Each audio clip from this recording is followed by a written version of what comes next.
Praise the Lord. Praise the Lord. Hallelujah. Hallelujah. Hallelujah. Hallelujah. Hallelujah. Hallelujah. പ്രിയമുള്ളവരെ, കർത്താവിൻ്റെ സജീവമായ സാന്നിധ്യത്തിൻ്റെ മുമ്പിലാണ് നമ്മളിപ്പോഴായിരിക്കുക. 57-ാം സങ്കീർത്തനം അതിൻ്റെ 2-ാം തിരുവചനത്തിൽ നമ്മൾ ഇങ്ങനെ വായിക്കുന്നുണ്ട്: ദൈവത്തെ വിളിച്ചപേക്ഷിക്കുവിൻ, നമുക്ക് വേണ്ടി എല്ലാം ചെയ്തു തരുന്ന ദൈവത്തെ തന്നെ. ഹല്ലേലൂയ. ഹല്ലേലൂയ. ഈ നൈറ്റ് വിസിറ്റ് ശുശ്രൂഷയിൽ നമ്മൾ പങ്കെടുത്തുകൊണ്ടിരിക്കുമ്പോൾ സ്വർഗം അഭിലഷിക്കുക, ദൈവത്തെ നീ വിളിച്ചപേക്ഷിക്കണം. നിനക്ക് വേണ്ടി എല്ലാം ചെയ്തു തരുന്ന ദൈവത്തെ ദൈവം വെളിപ്പെടുത്തുകയാണ്. നീ ദൈവത്തെ വിളിച്ചപേക്ഷിക്കണം. ആ ദൈവം നിന്റെ ജീവിതത്തിൽ എല്ലാം ചെയ്തു തരും. അപ്പോൾ നമ്മളിപ്പോഴും ഈ ശുശ്രൂഷയിൽ പങ്കെടുക്കുമ്പോൾ നമ്മുടെ മനസ്സിൽ ഒത്തിരി ആഗ്രഹങ്ങളുണ്ട്, പ്രാർത്ഥനകളുണ്ട്, നിയോഗങ്ങളുണ്ട്, ചില ഭാരങ്ങളുണ്ട്, വ്യക്തിപരമായി നമ്മൾ അനുഭവിക്കുന്ന ചില ഏകാന്തതയുണ്ട്, മറ്റാർക്കും അറിയാത്ത ചില കണ്ണുനീരിൻ്റെ അനുഭവങ്ങളുണ്ട്. അങ്ങനെ വ്യത്യസ്ത തലത്തിലുള്ള അനേക അവസ്ഥയിലിരിക്കുന്നവരാണ് നമ്മൾ ഓരോരുത്തരും. പ്രിയമുള്ളവരെ, എന്നാൽ നമ്മെ സ്നേഹിക്കുന്ന ഈശോ പറയുകയാണ്, നീ ദൈവത്തെ വിളിക്ക്, നീ ദൈവത്തെ വിളിച്ചപേക്ഷിക്ക്, നിനക്ക് വേണ്ടി അവിടുന്ന് എല്ലാം ചെയ്തു തരും. ആ കർത്താവിൻ്റെ സന്നിധിയിൽ ഒരിക്കൽ കൂടി നമ്മുടെ ഇരുകരമൊന്ന് ഉയർത്തുക. ഹൃദയം തുറന്ന് നമ്മളിപ്പോൾ ദൈവത്തെ ഒന്ന് വിളിക്കാൻ പോവുക. മനമുണർത്തി ദൈവത്തെ ഒന്ന് വിളിക്കണം.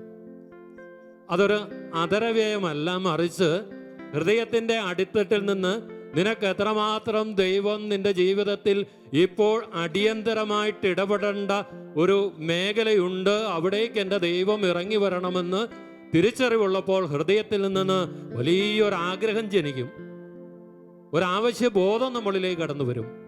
കാരണം ഞാൻ ദൈവത്തെ വിളിക്കുമ്പോൾ അവിടുന്ന് എനിക്ക് വേണ്ടി എല്ലാം ചെയ്യുക. എല്ലാ കാര്യവും ഒരു കാര്യമോ 2 കാര്യമോ 3 കാര്യമോ അല്ല, നിന്റെ കുടുംബത്തിൻ്റെ എല്ലാ കാര്യവും, വ്യക്തിപരമായിട്ടുള്ള എല്ലാ കാര്യവും ദൈവം ചെയ്തു തരിക. ആ ബോധ്യത്തോടെ ആ സർവശക്തനായ കർത്താവിൻ്റെ സന്നിധിയിലേക്ക്, എല്ലാ ആധിപത്യങ്ങൾക്കും ഉടയവനായവൻ അവൻ്റെ സന്നിധിയിലേക്ക് പ്രിയമുള്ളവരെ 2 കരമൊന്ന് ഉയർത്തുക, കണ്ണുകളൊന്ന് അടയ്ക്കുക. ഈ അടഞ്ഞ കണ്ണിൽ നിന്റെ ദൈവത്തെ കാണുക. ദൈവം നിന്റെ കാതുകളിൽ മന്ത്രിക്കുന്നില്ലേ? നിന്റെ ഹൃദയത്തോട് അവൻ അരുളി ചെയ്യുന്നില്ലേ? മോനെ മോളെ, നീ എന്നെ ഒന്ന് വിളിച്ചേ, നീ എന്നെ ഒന്ന് വിളിച്ചേ, ഹൃദയം നിറങ്ങി ഒന്ന് വിളിച്ചേ. നിനക്ക് എന്താണ് വേണ്ടത്? നിന്റെ ആവശ്യങ്ങളിൽ ഞാൻ കടന്നു വരാം, നിന്റെ ആഗ്രഹങ്ങളിലേക്ക് ഞാൻ കടന്നു വരാം, നിന്റെ പ്രശ്നങ്ങൾ ഞാൻ ഏറ്റെടുക്കാം, നിന്റെ ജീവിതത്തെ ഞാൻ അനുഗ്രഹമാക്കി മാറ്റാം. വാഗ്ദത്തങ്ങളുടെ ദൈവം, വൻ കാര്യങ്ങൾ ചെയ്യുന്ന ദൈവം, വിശ്വസ്തനായ കർത്താവ്, അവന്റെ സന്നിധിയിൽ കരമുയരട്ടെ, ആദരങ്ങൾ തുറക്കപ്പെടട്ടെ. എല്ലാവരും ചേർന്ന് ആരാധിക്കുക. നിങ്ങൾ കുടുംബം ഒന്നായി ദൈവത്തെ ആരാധിക്കുക. ഹല്ലേലൂയ. എൻ്റെ യേശുവേ, ഞങ്ങളെ ആരാധിക്കുന്നു. കർത്താവേ, നിന്നെ ഞങ്ങൾ ആരാധിക്കുന്നു. ദൈവമേ, നിന്റെ പരിശുദ്ധ നാമത്തെ ഞങ്ങൾ വാഴ്ത്തുന്നു, പുകഴ്ത്തുന്നു. അങ്ങാണ് ഞങ്ങളുടെ സർവസ്വം, അങ്ങാണ് ഞങ്ങളുടെ ശക്തിയും പ്രതീക്ഷയും. ഞങ്ങൾ അഭയം പ്രാപിക്കുന്ന ശിലയും അവിടുന്ന് തന്നെ. ഓ കർത്താവേ, ആരാധന. അവിടുന്ന് എനിക്ക് വേണ്ടി ഉണർന്നെഴുന്നേൽക്കണമേ, എന്റെ ആവശ്യങ്ങളെ അലിവോടെ നോക്കി കാണണമേ. യേശുവേ, ഹല്ലേലൂയ.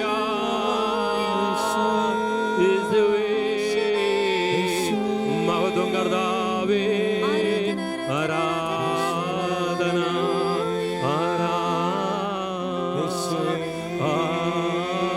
ഹല്ലേലൂയ. യേശുവേ, ഹല്ലേലൂയ.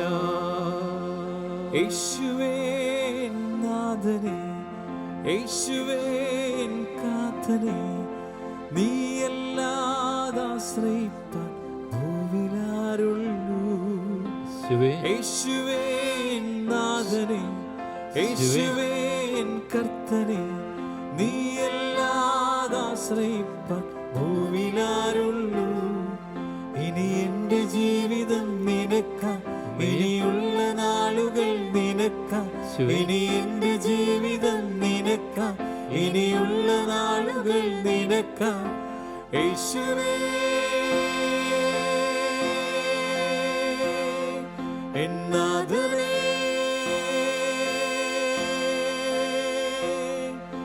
യേശുവേ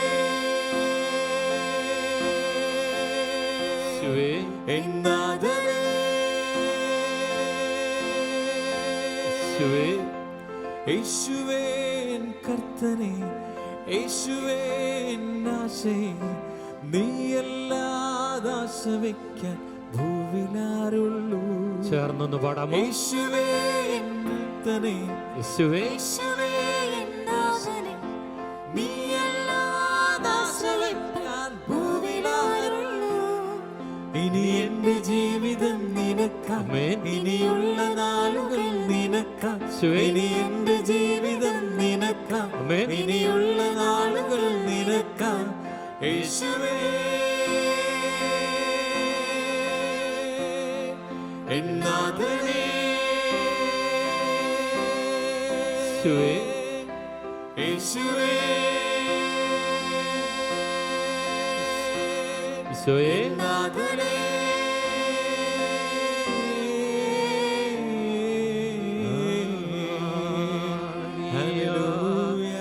എന്റെ യേശുവേ ആരാധിക്കുന്നു, അങ്ങേ ആരാധിക്കുന്നു. എന്റെ ജീവിതം നിനക്കായി നൽകി ആരാധിക്കുന്നു. യേശുവേ ആരാധന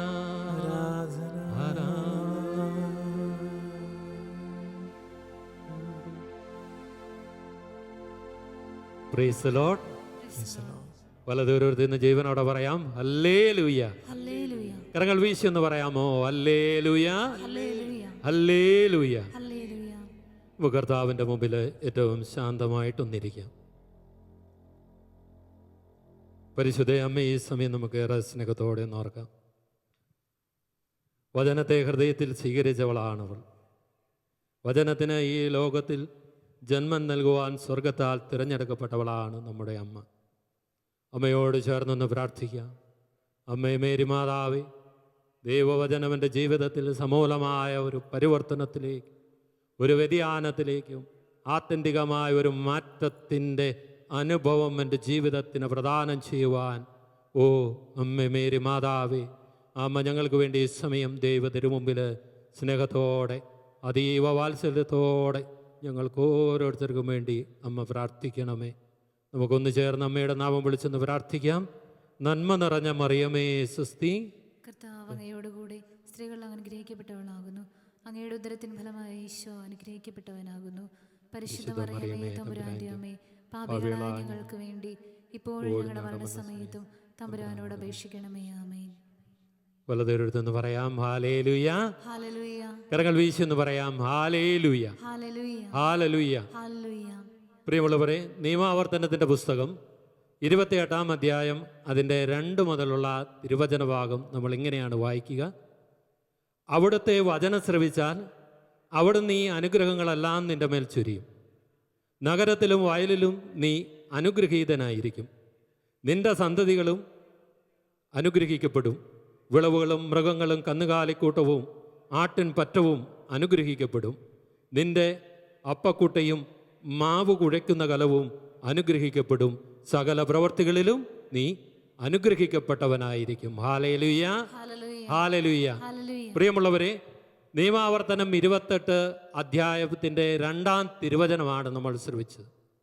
അവിടെ ദൈവത്തിൻ്റെ ആത്മാവ് പറയാണ്, നീ അവിടുത്തെ വചനം ശ്രവിച്ചാൽ, വചനത്തിന് നിൻ്റെ ജീവിതം വിട്ടുകൊടുത്താൽ, വചനമനുസരിച്ച് നിൻ്റെ ജീവിതം നീ ക്രമപ്പെടുത്തിയാൽ, നിൻ്റെ ജീവിതത്തിൻ്റെ എല്ലാ മേഖലകളിലും നീ ഒരു അനുഗ്രഹിക്കപ്പെട്ട വ്യക്തികളായിരിക്കും. അതുപോലെ നിൻ്റെ ജീവിതത്തിലെ സകല പ്രവർത്തികളിലും നീ ഒരനുഗ്രഹമായി തീരും. ഇപ്പോൾ നമ്മുടെ എല്ലാവരുടെയും ആഗ്രഹവും പ്രാർത്ഥനയും പ്രതീക്ഷയും അധ്വാനമൊക്കെ ജീവിതം അനുഗ്രഹിക്കപ്പെടാനാണ്. കുടുംബം അനുഗ്രഹിക്കപ്പെടണം, മക്കളുടെ ഭാവി അനുഗ്രഹിക്കപ്പെടണം. അങ്ങനെ എല്ലാ മേഖലയിലും അനുഗ്രഹത്തെ സ്വപ്നം കാണുകയും അതിനുവേണ്ടി കഠിനമായി പ്രയത്നിക്കുന്നവരുമാണ് നമ്മൾ ഓരോരുത്തരും. നമ്മുടെ സാധ്യതകൾ 100% വിനിയോഗിക്കുന്നവരാ ഏറെ പേരും. പക്ഷേ ഈ അനുഗ്രഹത്തിൻ്റെ കീ പോയിന്റ് എവിടെയാണെന്ന് ദൈവത്തിൻ്റെ വചനം നമ്മെ വെളിപ്പെടുത്തുക. വചനം പറയാണ്, അവിടുത്തെ വചനം അനുസരിച്ച് നീ ജീവിച്ചാൽ, അവിടുത്തെ വചനം നീ ശ്രവിച്ചാൽ, പ്രിയമുള്ളവരെ, ഈ വചനത്തിന് നമ്മുടെ ജീവിതത്തിൽ നിർണായകമായ ഒരു സ്വാധീനമുണ്ട്. ഇത് വ്യക്തികൾ തിരിച്ചറിയണം. വചനം വായിക്കുന്നവരുണ്ട്, കാണാതെ പഠിക്കുന്നവരുണ്ട്, നല്ല കാര്യം. നിരന്തരം വചനം ധ്യാനിക്കുന്നവരുണ്ട്, അതിലേറെ നല്ല കാര്യം. പക്ഷെ ഓർക്കുക, നമ്മൾ എന്തിനു വേണ്ടിയാണ് ഒരു വചനം പഠിക്കുന്നത്? അത് മറ്റുള്ളവരോട് പറയാനാണോ, അതോ എനിക്ക് വ്യക്തിപരമായിട്ട് ജീവിക്കാനാണോ? ഇതാണ് അടിസ്ഥാന പ്രശ്നം. നിങ്ങൾ വചനം പഠിച്ച് ഒരു വചനമനുസരിച്ച് നിങ്ങൾ ജീവിക്കാൻ തുടങ്ങുമ്പോൾ ദൈവം നമ്മുടെ ജീവിതം അനുഗ്രഹിക്കുക. എൻ്റെയും നിങ്ങളുടെയും ജീവിതം കൂടുതൽ അനുഗ്രഹിക്കപ്പെടണമെങ്കിൽ ദൈവത്തിൻ്റെ വചനമനുസരിച്ച് നമ്മൾ ജീവിക്കുവാൻ വേണ്ടി തുടങ്ങണം. അപ്പോൾ വചനമനുസരിച്ച് നമ്മൾ ജീവിക്കുമ്പോൾ അത് ദൈവത്തിൻ്റെ വാഗ്ദാനമാണ്. എന്തുകൊണ്ടാണ് ഇങ്ങനെ വചനം പാലിച്ചാൽ ഒരു വ്യക്തിയുടെ ജീവിതം അനുഗ്രഹിക്കപ്പെടുക? യോഹന്നാന്റെ സുവിശേഷം 6-ാം അധ്യായം 63-ാം വചനത്തിൽ ഈശോ വെളിപ്പെടുത്തുന്നുണ്ട്, ഞാൻ നിങ്ങളോട് പറഞ്ഞ വാക്കുകൾ ആത്മാവും ജീവനുമാണ്. വലതുരുത്തുന്ന ഒരു ഹല്ലേലൂയ പറയാമോ? Hallelujah, hallelujah. അപ്പൊ ഈശോ പറയാണ്, വചനം എന്നത് ദൈവത്തിന്റെ ആത്മാവ് വസിക്കുന്നു, ദൈവത്തിന്റെ ജീവൻ അതിൽ കുടികൊള്ളുന്നു. അപ്പോൾ ദൈവത്തിന്റെ ആത്മാവ്, ദൈവത്തിന്റെ ജീവൻ, ഇത് രണ്ടും ഒരു വ്യക്തിയുടെ ജീവിതത്തിലേക്ക് അനുഗ്രഹത്തിന് വേണ്ടി തുറന്നു കൊടുക്കുന്ന വഴി ദൈവവചന പ്രകാരമുള്ള ജീവിത ക്രമീകരണവും ജീവിത വിശദീകരണവും ജീവിതത്തിലുള്ള ആ വഴി നടത്തിപ്പാണ്. അതുകൊണ്ടാണ് ഈശോ പറയുക, ഞാൻ നിങ്ങളോട് പറഞ്ഞ വാക്ക് അത് ദൈവത്തിൻ്റെ വചനം. ദൈവത്തിൻ്റെ വചനം, ദൈവത്തിൻ്റെ ആത്മാവ് വസിക്കുന്നു. ദൈവവചനത്തിൽ ദൈവത്തിൻ്റെ ആത്മാവ് വസിക്കുന്നു. ദൈവവചനത്തിൽ ദൈവത്തിൻ്റെ ജീവൻ വസിക്കുന്നു. അപ്പോൾ ഒരു വ്യക്തിയുടെ ജീവിതത്തിലേക്ക് ഏത് പ്രതിസന്ധിയിലൂടെ കടന്നു പോകുമ്പോഴും, ഇന്ന് നമുക്കറിയാം നമ്മൾ ജീവിക്കുന്ന കാലഘട്ടം അതീവ സങ്കീർണതയുടെ ഒരു കാലഘട്ടമാണ്. എവിടെയും ഒത്തിരി പ്രതിസന്ധികളാണ് ഉയർന്നു നിൽക്കുന്നത്. മനുഷ്യകരങ്ങൾക്ക് നിയന്ത്രിക്കാൻ പറ്റാത്ത വിധം മഹാമാരികൾ ലോകത്തെ കീഴടക്കിക്കൊണ്ടിരിക്കുന്നു. സമാധാനമെന്നെല്ലാവരും പറഞ്ഞുകൊണ്ടിരിക്കുമ്പോൾ അസ്വസ്ഥതയുടെ വാർത്തകൾ പുറത്തേക്ക് വരുന്നു. എവിടെയും ഒരു അരക്ഷിതാവസ്ഥ. ദൈവജനം ഭാരപ്പെടുകയാണ്, ഭയപ്പെടുകയാണ്. എവിടെയാണ് ആശ്രയം? എവിടേക്കാണ് ഞങ്ങൾ തിരിയേണ്ടത്? പ്രിയമുള്ളവരെ, ഈ പ്രതിസന്ധിയുടെ മധ്യേ നമ്മൾ കർത്താവിൻ്റെ വചനത്തിലേക്ക് തിരിയണം. കർത്താവിൻ്റെ വചനത്തെ മുറുകെ പിടിക്കണം. വചനം വിശ്വസിക്കണം. വചന വാഗ്ദാനങ്ങൾ ഓരോന്നായി ഒരു വിശ്വാസി തൻ്റെ ജീവിതത്തിൽ ക്ലെയിം ചെയ്ത് പ്രാർത്ഥിക്കുവാൻ തുടങ്ങണം. ദൈവം പറഞ്ഞത് എൻ്റെ ജീവിതത്തിൽ നിവൃത്തിയാകും എന്ന വലിയ ഉറപ്പും ബോധ്യവും നമുക്കുണ്ടാവണം. ആ ഒരു ആത്മീയ ഉണർവ് നമുക്ക് ലഭിക്കണം.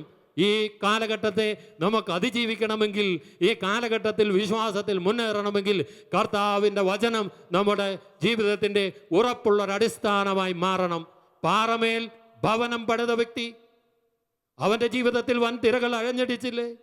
പ്രതിസന്ധികൾ ഉണ്ടായില്ലേ?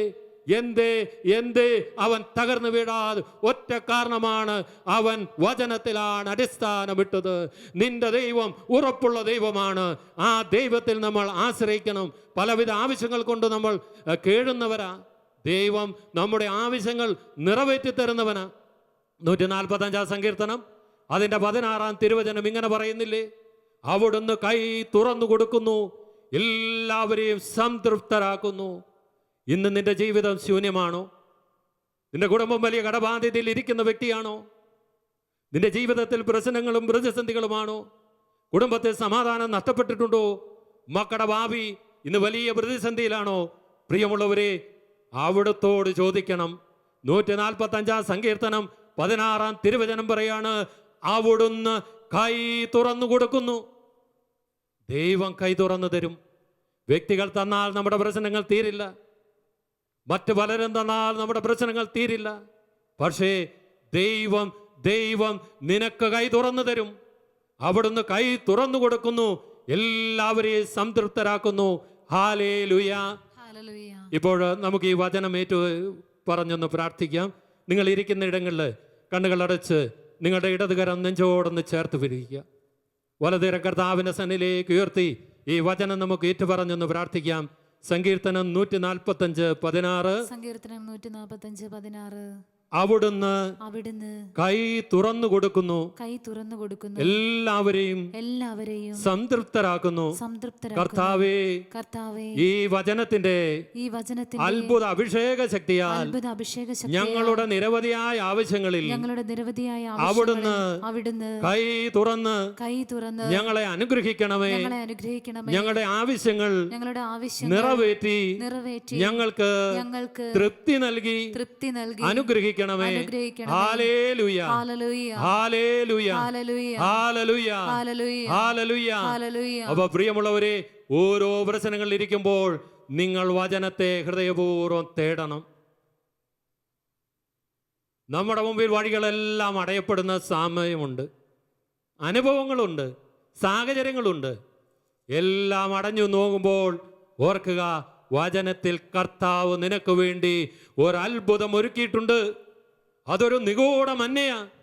അത് സ്വീകരിക്കുന്നവനും കൊടുക്കുന്നവനും അല്ലാതെ മറ്റാരും അറിയാത്ത ഒരു നിഗൂഢ മന്ന കർത്താവ് തൻ്റെ വചനത്തിൽ നിനക്ക് വേണ്ടി ഒരുക്കിയിട്ടുണ്ട്. അതിനെ നീ തേടണം, അന്വേഷിക്കണം, കണ്ടെത്തണം. പ്രിയമുള്ളവരെ, ഇത് പറയുമ്പോൾ എൻ്റെ വ്യക്തിപരമായ ഒരു ജീവിത അനുഭവം ഞാൻ ഓർക്കുക. ഞാൻ 1991 നവംബർ മാസത്തിലാണ് ആദ്യമായി ഡിവൈൻ ധ്യാന കേന്ദ്രത്തിൽ വെച്ച് ബഹുമാനപ്പെട്ട പനക്കിലച്ചൻ നേതൃത്വം നൽകുന്ന ഒരു ധ്യാനത്തിൽ സംബന്ധിച്ചത്. ഞാൻ ഈ ധ്യാനത്തിൽ സംബന്ധിക്കുവാൻ ഒരു വ്യക്തിപരമായ കാരണമുണ്ട്. ഞാൻ ചെറുപ്പനാളുകളിൽ തുടങ്ങി അതിഭീകരമായ ഭയത്തിന് അടിമയായ ഒരു വ്യക്തിയാണ്. ഞാനൊരു മനുഷ്യൻ്റെ മുഖത്ത് നോക്കില്ല, ഒരാളോട് സംസാരിക്കില്ല, ഒരാളോടും മുഖത്ത് നോക്കി സംസാരിക്കാനുള്ള ആത്മവിശ്വാസമോ ധൈര്യവും എനിക്കില്ല. അപ്പോൾ എൻ്റെ കൂടെയുള്ള സുഹൃത്തുക്കളൊക്കെ ഒരു ധ്യാനത്തെ സംബന്ധിച്ചു. അവർ എന്നും എന്നോട് ധ്യാനം കൂടാൻ പറയും. ഒരു വർഷം അവരെൻ്റെ പുറകെ നടന്നു. എന്നാൽ ധ്യാനത്തിൽ കൂടുന്നത് എനിക്ക് താല്പര്യമുള്ള കാര്യമല്ല. ഒരു ദിവസം ഒരു സംസാരമധ്യേ ധ്യാനത്തിൽ സംബന്ധിച്ചൊരു സുഹൃത്ത് ഇങ്ങനെ പറഞ്ഞു, ധ്യാനം കൂടിയതിന് ശേഷം എനിക്ക് നല്ല ധൈര്യമാണ്. പ്രിയപ്പെട്ടവരെ, ഒരു വർഷം എൻ്റെ പുറകെ നടന്നവർ പറഞ്ഞിട്ട് ഗൗനിക്കാതിരുന്ന കാര്യം, ഒരു വ്യക്തിയുടെ അതരത്തിലൂടെ കടന്നു വന്നൊരു കാര്യം, ധ്യാനം കൂടിയപ്പോൾ അവന് നല്ല ധൈര്യം കിട്ടി. പ്രിയമുള്ളവരെ, ആ ഞായറാഴ്ച ഞാൻ ഡിവൈൻ ധ്യാന കേന്ദ്രത്തിൽ പോയി ഒരാഴ്ച ധ്യാനിച്ചു മടങ്ങി വന്നു. ധ്യാനിച്ച് മടങ്ങി വരുമ്പോൾ എൻ്റെ ഏക ആഗ്രഹം എൻ്റെ ഭയം മാറണം. എനിക്ക് ഇരുട്ടിനെ ഭയമാണ്, രാത്രി ഭയമാണ്. അനേക വർഷമായി ഒരു രാത്രി പോലും ഞാൻ മനസമാധാനത്തോടെ ഉറങ്ങിയിട്ടില്ല. 1988 മുതൽ 92, 93 കാലയളവ് വരെ ഒരു രാത്രി പോലും ഞാൻ ഉറങ്ങിയിട്ടില്ല. കാരണം എനിക്ക് ഇരുട്ടിനെ ഭയമാണ്, എനിക്ക് ഉറങ്ങാൻ പറ്റില്ല. രാത്രി മുഴുവൻ ഞാൻ നേരം വെളുപ്പിക്കും കുത്തിയിരുന്ന്. കാരണം ഇരുട്ടെനിക്ക് ഭയമാണ്, വ്യക്തികൾ ഭയമാണ്, മൃഗങ്ങളെ ഭയമാണ്, ഇഴജന്തുക്കളെ ഭയമാണ്. ഈ ലോകത്തിൽ ഭയമില്ലാത്തതായിട്ട് എനിക്കൊന്നുമില്ല. ആ ഒരു സാഹചര്യത്തിലാണ് ഞാൻ ധ്യാനം കൂടുന്നത്. ധ്യാനം കൂടി ഞാൻ വീട്ടിൽ വന്നു.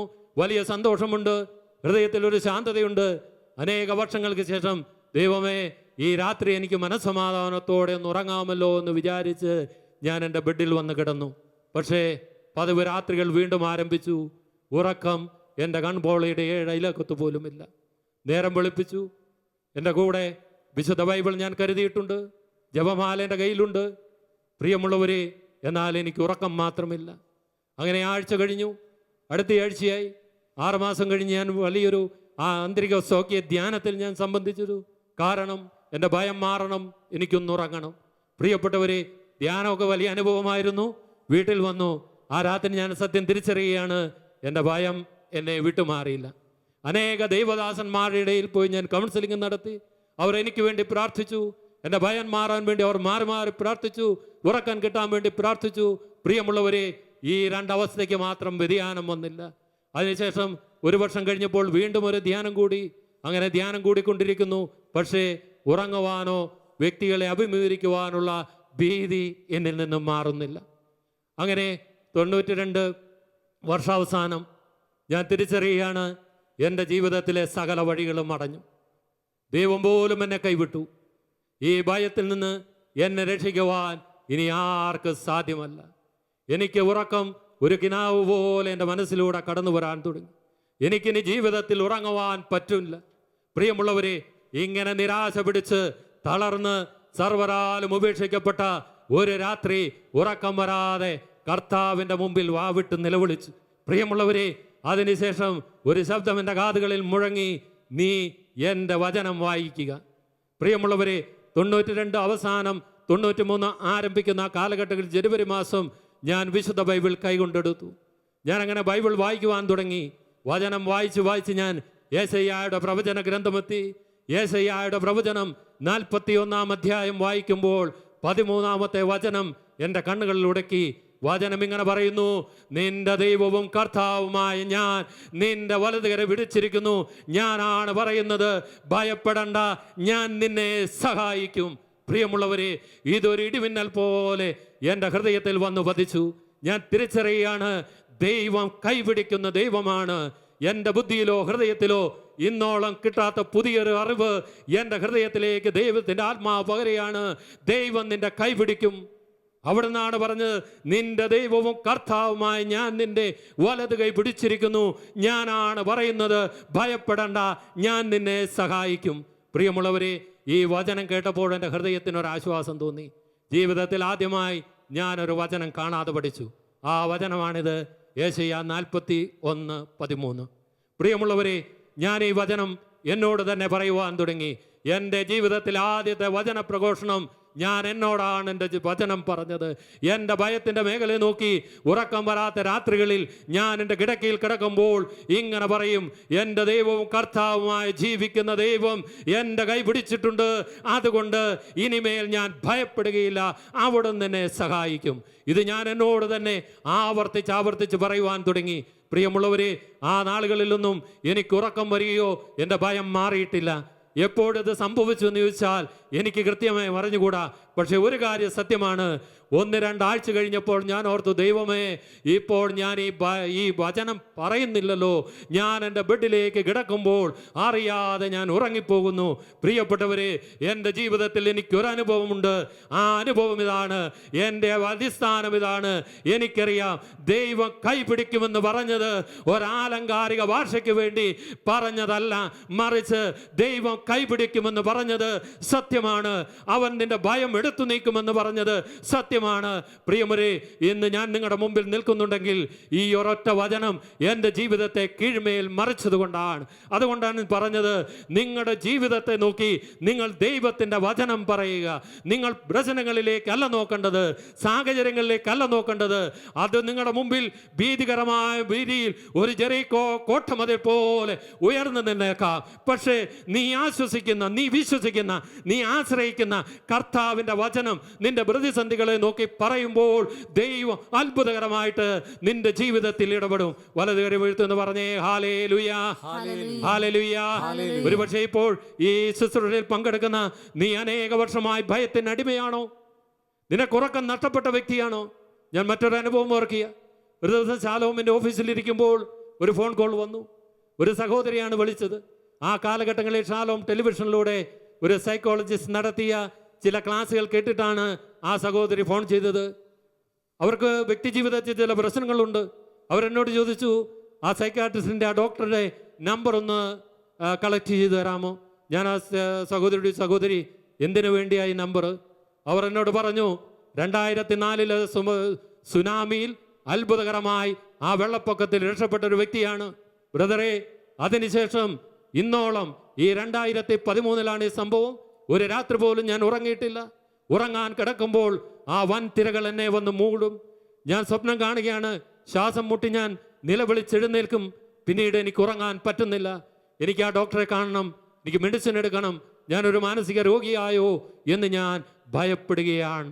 പ്രിയമുള്ളവരെ, ആ സഹോദരി ഞാനിങ്ങനെ ചോദിച്ചു, സഹോദരി, സൈക്കാട്രിനെ കാണുന്നത് നല്ലതാണ്, മരുന്ന് കഴിക്കുന്നുണ്ടും കുഴപ്പമില്ല, പക്ഷേ അതിനു മുമ്പ് നിന്നെ സുഖപ്പെടുത്തുവാൻ കഴിവുള്ള കർത്താവിനോട് ഈ കാര്യമൊന്ന് പറഞ്ഞുകൂടെ? അവർ പറഞ്ഞു, ഞാൻ പ്രാർത്ഥിക്കാറുണ്ട് ബ്രദർ, പക്ഷെ മാറ്റം വരുന്നില്ല. ഞാൻ ആ സഹോദരിയോട് പറഞ്ഞു, നിനക്ക് ഞാനൊരു മെഡിസിൻ എഴുതി തരാം.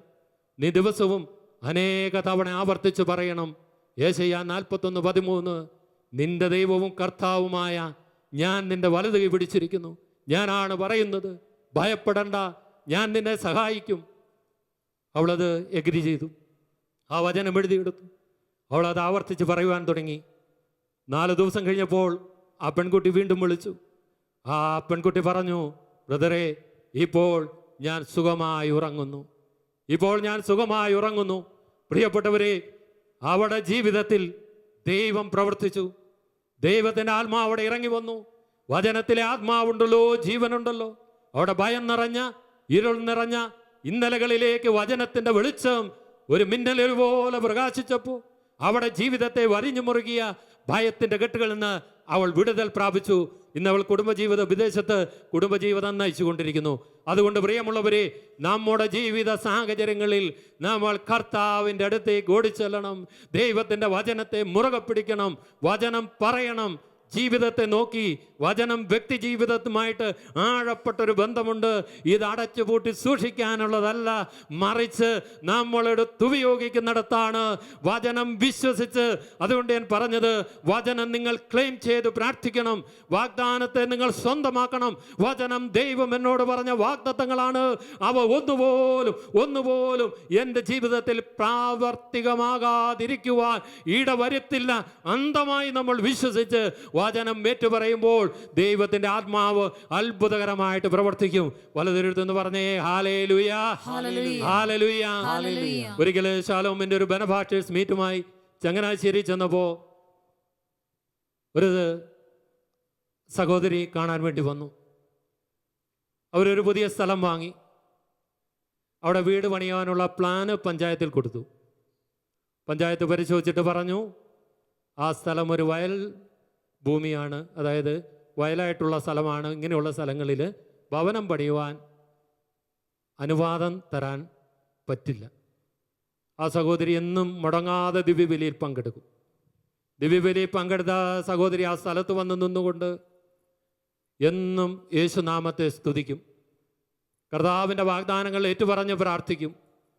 പക്ഷേ പഞ്ചായത്തിൽ ചെന്നപ്പോഴേക്കും അവർ ഈ സഹോദരിക്ക് ഭവനം പണിയാനുള്ള ലൈസൻസ് കൊടുക്കില്ല. അവരറിയാവുന്ന വ്യക്തികളുമായിട്ട് സംസാരിച്ചു.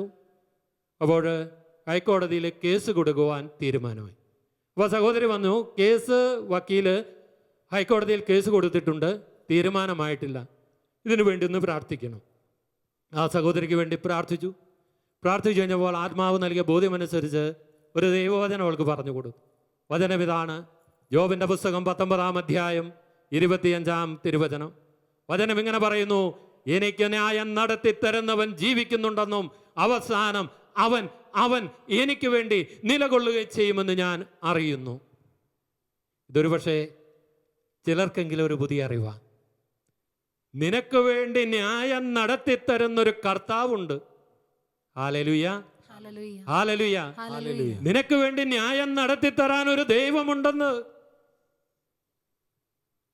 ആ ദൈവം നിന്റെ ജീവിതത്തിൽ ഇടപെടും.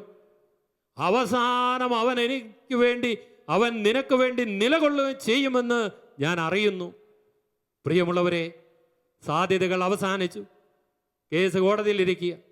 ഈ മകൾ ഈ വചനം ആവർത്തിച്ച് പറഞ്ഞുകൊണ്ടിരുന്നു. കാരണം എനിക്ക് ന്യായം നടത്തി തരുന്നൊരു കർത്താവുണ്ട്, എനിക്ക് ന്യായം നടത്തി തരാൻ ഒരു ദൈവമുണ്ട്. ആ ദൈവം എനിക്ക് വേണ്ടി നിലകൊള്ളും. അവസാനം അവൻ എനിക്ക് വേണ്ടി നിലകൊള്ളുകയും ചെയ്യുമെന്ന് ഞാൻ അറിയുന്നു. ആ അറിവിൽ നിന്നുകൊണ്ട് ദൈവം എനിക്ക് വേണ്ടി നിലകൊള്ളും എന്ന അറിവിൽ നിന്നുകൊണ്ട് ആ സഹോദരി ആ വചനം ഏറ്റുപറഞ്ഞ് പ്രാർത്ഥിച്ചു. പ്രിയപ്പെട്ടവരെ, കുറച്ച് നാളുകൾ കഴിഞ്ഞ് ആ സഹോദരി സാക്ഷ്യപ്പെടുത്തിയത് ഇങ്ങനെയാണ്. ഹൈക്കോടതിയിൽ കേസ് വിളിച്ച ദിവസം ഈ കേസ് പരിഗണക്കെടുത്ത ജഡ്ജി ആ നിമിഷം തന്നെ ഇവൾക്ക് അവിടെ വീട് പണിയുവാൻ, വയലേലകളിൽ ഭവനം പണിയുവാനുള്ള ഒരു ഉത്തരവ് ഹൈക്കോടതി അന്ന് പുറപ്പെടുവിച്ചു. വക്കീൽ ഈ സഹോദരി വിളിച്ചിട്ട് പറഞ്ഞു, ഇത് അത്ഭുതകരമായിരിക്കുന്നല്ലോ. സാധാരണഗതിയിൽ ഒരു കേസ് പരിഗണിക്കുന്ന ദിവസം ഉത്തരവ് വരാറില്ല. പക്ഷേ ഇതാ സഹോദരി, നിനക്ക് ഉത്തരവ് കിട്ടിയിരിക്കുന്നു. വലത് കരുവെടുത്തെന്ന് പറഞ്ഞേ ഹല്ലേലൂയ, ഹല്ലേലൂയ. അപ്പൊ പ്രിയമുള്ളവരെ, നമ്മൾ കർത്താവിന്റെ വചനത്തെ പിൻചെന്നുകൊണ്ട് നമ്മൾ മുമ്പോട്ട് പോകണം.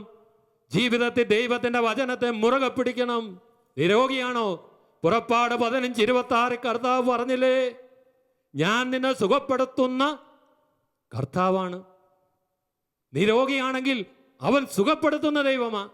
ജ്ഞാനം 16:12 പറയാണ്, മരുന്നോ ലേപനൌഷധമല്ല അവരെ സൗഖ്യമാക്കിയത് കർത്താവേ അങ്ങയുടെ വചനമാണല്ലോ. അങ്ങയുടെ വചനം അവരെ സുഖപ്പെടുത്തി. ഒരിക്കലും തൃശ്ശൂർ ഷാനോബിൻ്റെ ഒരു മീറ്റിംഗ് നടക്കുമ്പോൾ പങ്കെടുക്കാൻ വന്ന ഒരു കുടുംബത്തെ ഓർക്കുക. 70 വയസ്സിന് മുകളിൽ പ്രായമുള്ള പിതാവും അദ്ദേഹത്തിൻ്റെ പങ്കാളിയും. ശുശ്രൂഷ കഴിഞ്ഞു. ആദ്യം പിതാവ് വന്നു പ്രാർത്ഥിച്ചു. അദ്ദേഹം എന്തിനു വേണ്ടി പ്രാർത്ഥിക്കണമെന്ന് ചോദിച്ചു. ഞാൻ പറഞ്ഞു, ബ്രദർ തലയെ കൈവച്ച് പ്രാർത്ഥിച്ചാൽ മതി. തലയെ കൈവച്ച് പ്രാർത്ഥിച്ചു. അദ്ദേഹം പോയി. തൊട്ടുപിറകെ അദ്ദേഹത്തിൻ്റെ ഭാര്യ വന്നു, പ്രായ അമ്മച്ചിയോട് ചോദിച്ചു. അമ്മച്ചി എന്നോട് ചോദിച്ചു, ആ അപ്പച്ചൻ എന്തെങ്കിലും കാര്യം പ്രത്യേകമായിട്ട് പറഞ്ഞോ? ഞാൻ പറഞ്ഞില്ല, തലയെ കൈവച്ച് പ്രാർത്ഥിച്ചാൽ മതി എന്ന് പറഞ്ഞ് അങ്ങനെ പ്രാർത്ഥിച്ചു. അദ്ദേഹം പോയി. അപ്പോൾ അമ്മച്ചി പറഞ്ഞു, ബ്രദറെ, എൻ്റെ പങ്കാളിയുടെ കഴുത്തിൽ 3 മുഴകളാണ്. കഴിഞ്ഞ ദിവസം സ്കാൻ ചെയ്തു. ഈ പ്രാർത്ഥന കഴിഞ്ഞ് ഏതാനും ദിവസങ്ങൾക്കുള്ളിൽ ഒരു സർജറിയാണ് ഡോക്ടർമാർ ആവശ്യപ്പെട്ടിരിക്കുന്നത്.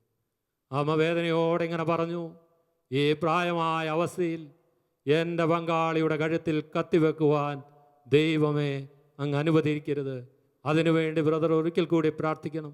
ഞാൻ അമ്മച്ചിയുടെ അഭ്യർത്ഥന കേട്ട് അമ്മച്ചിയും ഞാനിവിടെ ആ അപ്പച്ചൻ്റെ അടുത്ത് നിന്നു. ഞങ്ങൾ 2 പേരും കൂടി അപ്പച്ചൻ്റെ തലയിൽ കൈവച്ചു വീണ്ടും പ്രാർത്ഥിച്ചു. അപ്പച്ചനോട് പറഞ്ഞു, പുറപ്പാട് 15:26 ആവർത്തിച്ച് പറയുക, ഞാൻ നിന്നെ സുഖപ്പെടുത്തുന്ന കർത്താവാണ്, ഞാൻ നിന്നെ സുഖപ്പെടുത്തുന്ന കർത്താവാണ്. പ്രിയമുള്ളവരെ, ആ ശുശ്രൂഷ കഴിഞ്ഞ് ഞങ്ങൾ അവിടെ നിന്ന് പോയി. ഏതാനും മാസങ്ങൾ കഴിഞ്ഞപ്പോൾ ആ അമ്മച്ചിയുടെ ഫോൺ കോള് ശാലോമിലേക്ക് വന്നു. ആ അമ്മച്ചി പറഞ്ഞു, ഡോക്ടർ പറഞ്ഞ ഡേറ്റിന് ഞങ്ങൾ ഹോസ്പിറ്റലിൽ ചെന്നു. വീണ്ടും ഒരു ചെക്കപ്പൊക്കെ നടത്തി. ഡോക്ടർ പറഞ്ഞു, ഇത് അതിശയകരമായിരിക്കുന്നല്ലോ, അപ്പച്ചൻ്റെ കഴുത്തിലെ 3 മുഴയും ഇപ്പോൾ കാണാനില്ല.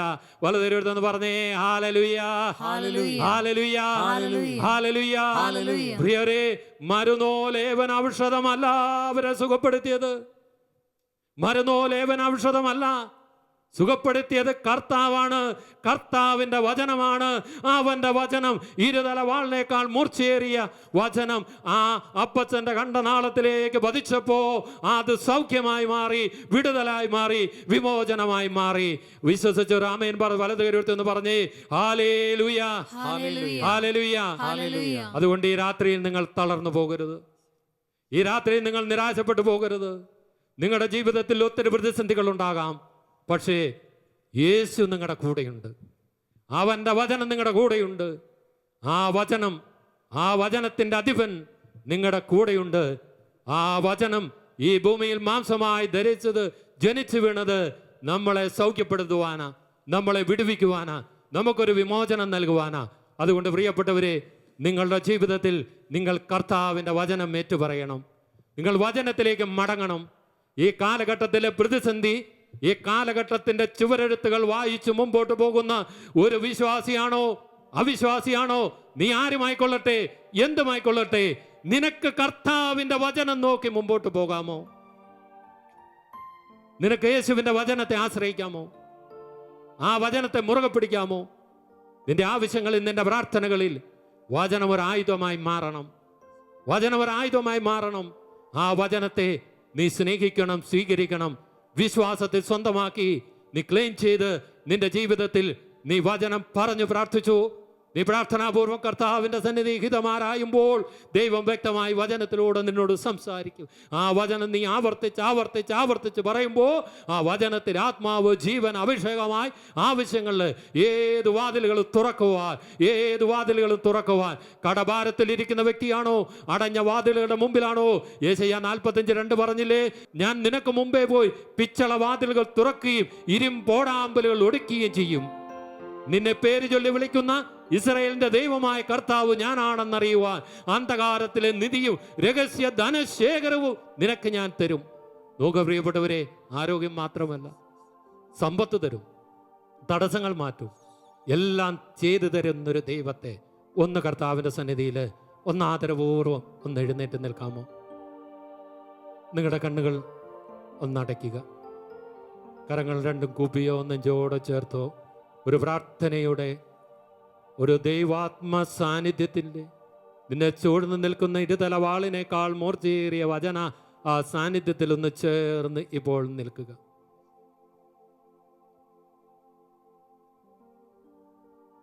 നീ സമയം വലിയ വിശ്വാസത്തോടെ പ്രാർത്ഥിക്കണം. നാം വിളിച്ചപേക്ഷിക്കുമ്പോഴൊക്കെ നമ്മുടെ ദൈവമായ കർത്താവ് നമുക്ക് സമീപസ്ഥമായിരിക്കുന്ന പോലെ ദൈവം ഇത്ര അടുത്തുള്ള മറ്റേത് ശ്രേഷ്ഠ ജനതയാണുള്ളത്? നിയമാവർത്തനത്തിലൂടെ അവിടുന്ന് ചോദിക്കുന്നില്ല. മലാക്കി 4:3 പറയുന്നു, സൈന്യങ്ങളുടെ കർത്താവായ ഞാൻ പ്രവർത്തിക്കുന്ന ദിവസം നിങ്ങൾ ദുഷ്ടന്മാരെ ചവിട്ടി താഴ്ത്തും, അവർ നിങ്ങളുടെ പാദങ്ങളുടെ കീഴെ ചാരം പോലെയാകും. നീ ഒരു അന്ധകാരത്തിലെ പൈശാചി ഉപദ്രവത്തിലാണോ ഇരിക്കുന്നത്? മത്തായി 4:10 അവൻ പറഞ്ഞു, സാത്താനേ നീ ദൂരെ പോ, നിനക്കെന്റെ മേൽ എൻ്റെ കുടുംബത്തിന്റെ മേൽ അവകാശമില്ല. വിശ്വസിച്ച് വചനം ആവർത്തിച്ച് പറഞ്ഞ് പ്രാർത്ഥിക്കണം. അതുകൊണ്ട് പ്രിയമുള്ളവരെ, നിങ്ങളുടെ ജീവിതത്തെ കീഴ്മേൽ മറിക്കുവാൻ, നിങ്ങളുടെ ജീവിതത്തെ പണിതുയർത്തുവാൻ ദൈവം വിശുദ്ധ ഗ്രന്ഥത്തിൽ ഒരു നിഗൂഢമന്നെ ഒളിപ്പിച്ചിട്ടുണ്ട്. നിനക്ക് വേണ്ടി കർത്താവ് ഒരു വചനം വിശുദ്ധ ഗ്രന്ഥത്തിൽ സൂക്ഷിച്ചിട്ടുണ്ട്. അത് നീ എന്ന് കണ്ടെത്തുന്നുവോ, എന്ന് നീ സ്വന്തമാക്കുന്നുവോ, നിശ്ചയമായി പരിശുദ്ധാത്മാവിൽ പറയട്ടെയോ, അന്ന് നിന്റെ ജീവിതം ലോകത്തിന്റെ മുമ്പിൽ ഒരു അത്ഭുതമായി തീരും. നീ ആരെ ഭയപ്പെട്ട് എവിടെയെല്ലാം ഒളിച്ചോടിയോ അവരുടെ മുമ്പിൽ നീ ശിരസുയർത്തി നിൽക്കുന്ന നാളുകളുണ്ടാകും. നിന്റെ തകർന്നുപോയ കുടുംബത്തെ അവൻ വീണ്ടും പണിതുയർത്തും. നിന്റെ മക്കളുടെ ഭാവി നിന്റെ കൺമുമ്പിൽ അനുഗ്രഹമായി തീരും. നിന്റെ മക്കളുടെ മേൽ അവൻ്റെ ആത്മാവും നിന്റെ സന്തതികളുടെ മേൽ അവൻ്റെ അനുഗ്രഹവും അവൻ വർഷിക്കും. എല്ലാ വിധത്തിലും നമ്മൾ അനുഗ്രഹിക്കപ്പെട്ടവരായി തീരും. നീ രോഗക്കിടക്കയിലാണോ? നീ പ്രത്യാശ നഷ്ടപ്പെട്ട വ്യക്തിയാണോ? ജീവിതത്തെ കരഞ്ഞ് കരഞ്ഞ് കരഞ്ഞ് തളർന്ന ജീവിതമാണോ? യേശു നിന്റെ അടുത്തുണ്ട്. യേശു നിന്നോട് സംസാരിക്കുവാൻ, അവന്റെ വിശുദ്ധ ഗ്രന്ഥം തുറക്കുവാൻ കർത്താവിന്റെ ആത്മാവ് നിന്നോട് ആവശ്യപ്പെടുക. നീ അഗാധമായ ഒരു പ്രണയമുണ്ടാകണം ദൈവവചനവുമായി, അവനുമായി ആഴപ്പെട്ടൊരു ബന്ധമുണ്ടാവണം. അവന്റെ സന്നിധിയിലേക്ക് 2 കരങ്ങളും ഉയർത്തുക, 2 കരം ഉയർത്തുക. പ്രിയമുള്ളവരെ, നിങ്ങളുടെ ആവശ്യങ്ങൾ ഇപ്പോൾ കർത്താവിന്റെ സന്നിധിയിലേക്ക് ഉയർത്തുക. കർത്താവിനോട് പറയുക, വചനം ഹൃദയത്തിൽ സൂക്ഷിക്കാൻ പറ്റുന്നില്ലേ? വിശുദ്ധ ഗ്രന്ഥങ്ങൾ ലഭിക്കുവാൻ തക്കവിധം അവൻ അവരുടെ മനസ്സ് തുറന്നു. ലൂക്കാ 24 നമ്മൾ വായിക്കുന്നില്ലേ? വചനം ഗ്രഹിക്കാൻ പറ്റാത്തവർ ഇപ്പോൾ പ്രാർത്ഥിക്കട്ടെയോ? കർത്താവേ, നിന്റെ വചനം ഗ്രഹിക്കുവാൻ, സ്റ്റോർ ചെയ്യുവാൻ, ജീവിക്കുവാൻ ജീവിതമാക്കി മാറ്റുവാൻ അഭിഷേകം വേണം കർത്താവേ. അഭിഷേകം വേണം കർത്താവേ. ആത്മാവ് വേണം കർത്താവേ. നിന്റെ വചനത്തിന്റെ വാഗ്ദാനങ്ങൾ സ്വന്തമാക്കുവാൻ അഭിഷേകം വേണം. അഭിഷേകം വേണം. എല്ലാവരും കരമുയർത്തുക. കുടുംബമായി ചേർന്ന്, മാതാപിതാക്കളും മക്കളും ചേർന്ന്, സമൂഹമായി പ്രാർത്ഥിക്കുന്നവർ, കൂട്ടായ്മയിൽ ചേർന്ന് പ്രാർത്ഥിക്കുന്നവർ കരമുയർത്തി പ്രാർത്ഥിക്കുക. ഇത് നിനക്ക് എന്താ വേണ്ടത്? വചനാഭിഷേകമാണോ? നിന്റെ ആഗ്രഹങ്ങൾ പറയുക. അഭിഷേകമാണോ? ഉണർവാണോ? പ്രാർത്ഥനയുടെ ആത്മാവാണോ? യേശുവേ, ആരാധിക്കുക. അതരം തുറന്ന് ശബ്ദമുയർത്തി യേശുവിനെ വിളിച്ചെന്ന് പ്രാർത്ഥിച്ചാലോ? യേശുവേ നന്ദി, യേശുവേ ഹല്ലേലൂയ, ഹല്ലേലൂയ, ഹല്ലേലൂയ, യേശുവേ നന്ദി കർത്താവേ. ഞങ്ങളങ്ങേ ആരാധിക്കുന്നു. ദൈവമേ, വചനവാഗ്ദാനങ്ങളുടെ അഭിഷേകം ദൈവജനത്തിന്റെ മേൽ പകർന്ന് ഞങ്ങൾ പ്രാർത്ഥിക്കുന്നു. ഇപ്പോൾ ലോകത്തിന്റെ ഏത് കോണുകളിലിരുന്നു ഈ ശുശ്രൂഷയിൽ പങ്കെടുക്കുന്നവരുമേ, സ്വർഗത്തിന്റെ വചനാഭിഷേകം നിറയട്ടെ. സാവൂളിന് കുതിരപ്പുറത്തുനിന്ന് തട്ടിയിട്ട് വചനത്തിന്റെ ശക്തി മിന്നലോട് ഇപ്പോൾ അഭിഷേകമായി ലോകം മുഴുവൻ വ്യാപരിക്കട്ടെ. എല്ലാ മക്കളുടെ മേൽ ദൈവവചനത്തിന്റെ ശക്തി വ്യാപരിക്കട്ടെ. കെട്ടുകൾ പൊട്ടട്ടെ, തിന്മകൾ പരാജയപ്പെടട്ടെ, അന്ധകാരങ്ങൾ വിട്ടൊഴിയട്ടെ, രോഗികൾ സൗഖ്യമാക്കപ്പെടട്ടെ, വിടുതലിന്റെ അഭിഷേകം വ്യാപരിക്കട്ടെ. യേശുവേ, യേശുവേ, യേശുവേ. ഓ വചനമായ കർത്താവേ, വചനമായ ദൈവമേ, ആത്മാവായി ജീവനായി ഞങ്ങളിൽ നിറയട്ടെ. ഭയത്തിലിരിക്കുന്ന വ്യക്തികൾ ഇപ്പോൾ അവരുടെ ജീവിതത്തിലെ ഭയത്തിന്റെ കെട്ടുകൾ ദൈവവചനത്താൽ നിർവീര്യമാകട്ടെ. നിരാശയ്ക്ക് അടിമപ്പെട്ടവർ, പ്രത്യാശ നഷ്ടപ്പെട്ടവർ, വചനത്തിന്റെ പ്രത്യാശ നിറയട്ടെ, ഉണർവ് നിറയട്ടെ. ഹല്ലേലൂയ, യേശുവേ, ഈശോയേ,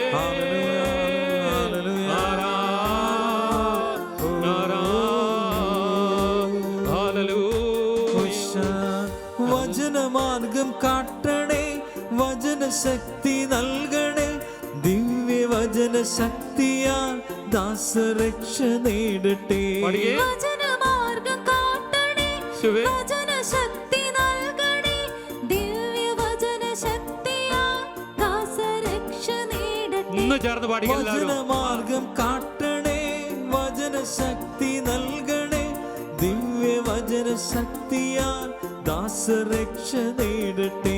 വചനമാർഗ്ഗം കാട്ടണേ, കർത്താവേ, വചനശക്തി നൽകണേ. മറ്റൊന്നും ചോദിക്കുന്നില്ല ഈശോയെ. വചനശക്തിയാൽ ദാസരക്ഷ നേടട്ടെ. ചേർന്ന് കരങ്ങളടിച്ച് യേശുവേ, യേശുനാമം പാവനം, യേശുനാമം പാടുന്നു, യേശുനാമം വാഴ്ത്തുന്നു. ചേർന്ന് പാടാം. യേശുവേ, യേശുനാമം പാവനം, യേശുനാമം പാടുന്നു, യേശുനാമം വാഴ്ത്തുന്നു.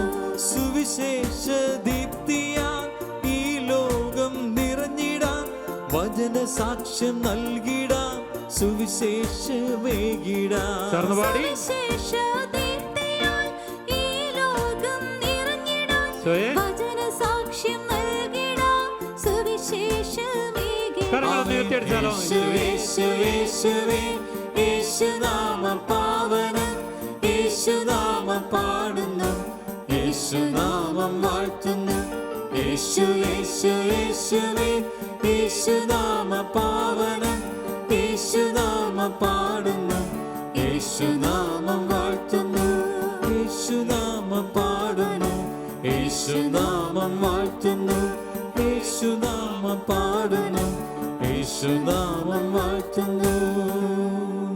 കണ്ണുകളടച്ചിരി കരം നെഞ്ചോട് ചേർത്ത് ഒരു നിമിഷം ഹൃദയത്തെ പ്രാർത്ഥിക്കുക.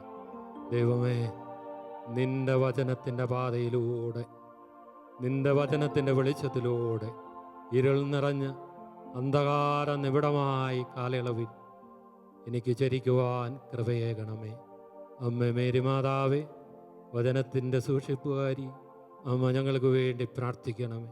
നവ്യമായ ഒരു വചന സംസ്കാരം ഞങ്ങൾ രൂപം കൊള്ളുവാൻ, വചന വക്താക്കളായി മാറുവാൻ, വചനത്തിൻ്റെ ജീവിക്കുന്ന സാക്ഷികളായി ഞങ്ങൾ മാറുവാൻ ഓ മേരി മാതാവേ, അമ്മ ഞങ്ങൾക്ക് വേണ്ടി പ്രാർത്ഥിക്കണമേ. ഒരിക്കൽ കൂടി നമുക്ക് ഒന്നിച്ചേർന്നമ്മേ വിളിച്ച് പ്രാർത്ഥിക്കാം. നന്മ നിറഞ്ഞ മറിയമേ സുസ്തി, കർത്താവ് അങ്ങയുടെ കൂടെ സ്ത്രീകളിൽ അങ്ങ് അനുഗ്രഹിക്കപ്പെട്ടവളാകുന്നു, അങ്ങയുടെ ഉദരത്തിന് ഫലമായി ഈശോ അനുഗ്രഹിക്കപ്പെട്ടവനാകുന്നു. പരിശുദ്ധ മറിയമേ, തമ്പുരാന്റെ അമ്മേ, പാപികളായ ഞങ്ങൾക്ക് വേണ്ടി ഇപ്പോഴും ഞങ്ങളുടെ മരണസമയത്തും തമ്പുരാനോട് അപേക്ഷിക്കണമേ. ആമേൻ. Praise the Lord.